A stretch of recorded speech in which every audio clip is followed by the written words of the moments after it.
তোমার কি মাথায় কমন সেন্স নাই? একটা মেয়ে তোমাকে ফোন গিফট করলো কিসের জন্য? এইটা কি তুমি বুঝতেছো না? তুমি বিরক্ত করা ছেড়ে দিছের জন্য একটা মেয়ে তোমার সঙ্গে জাসি দেখা করছে, দেখা করে বলছে যে তুমি বিরক্ত করতেছো না কেন, খুব মিস করতেছি। এইটা কিসের জন্য বলছি, এটা কি তুমি বুঝো নাই? এতদিন ঘাপটি মেরে বসেছিলা, আর ওর সঙ্গে আমার কোনো রিলেশন ছিল না। আসলে তোমার মুখ থেকে এই কথাটা বের করানোর জন্য আমি এত কাহিনী করছি। আমি বললাম যে ও তাহলে ওই ছেলেটার সঙ্গে তোমার কিচ্ছু ছিল না? তখন বললো যে না, ওটা আমার একটা ফ্রেন্ড। তারপরে সেই ছেলেটাকে ফোন দিয়ে ডাকলো।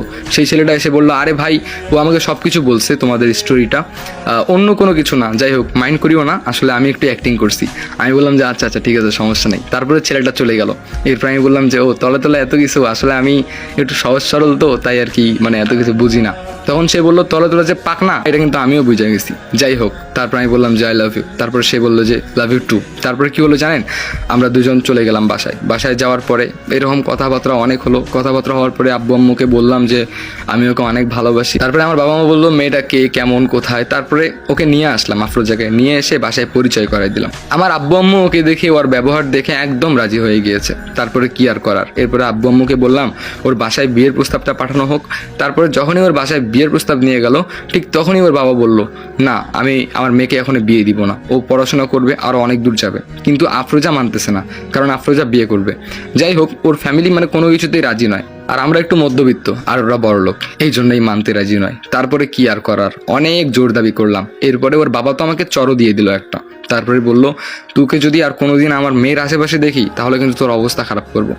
তারপরে চুপি চুপি আমরা কথা বলতাম। ওর হাত থেকে ওর ফোনটাও কেড়ে নিয়েছে ওর আব্বু। আমার বোনকে দিয়ে মাঝে সাঝে স্কুলে পাঠাতাম, চিঠি লিখে লিখে পাঠাতাম। তারপরে আমরা মাঝে মাঝে চুপচুপ করে দেখা করতাম, কোথাও ঘুরতে যেতাম। তো একদিন ওর বাবা দেখে ফেললো, দেখে ওর বিয়ের একটা ব্যবস্থা করলো।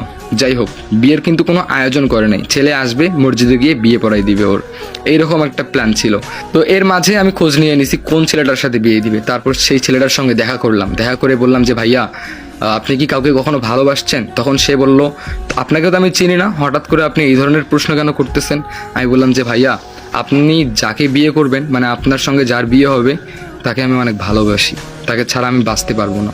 আসলে সেও আমাকে ভালোবাসে, তাকে খুব জোর করেই বিয়ে দিচ্ছে। সেই ছেলেটা অনেক ভালো ছিল, বললো যে ভাইয়া সমস্যা নেই।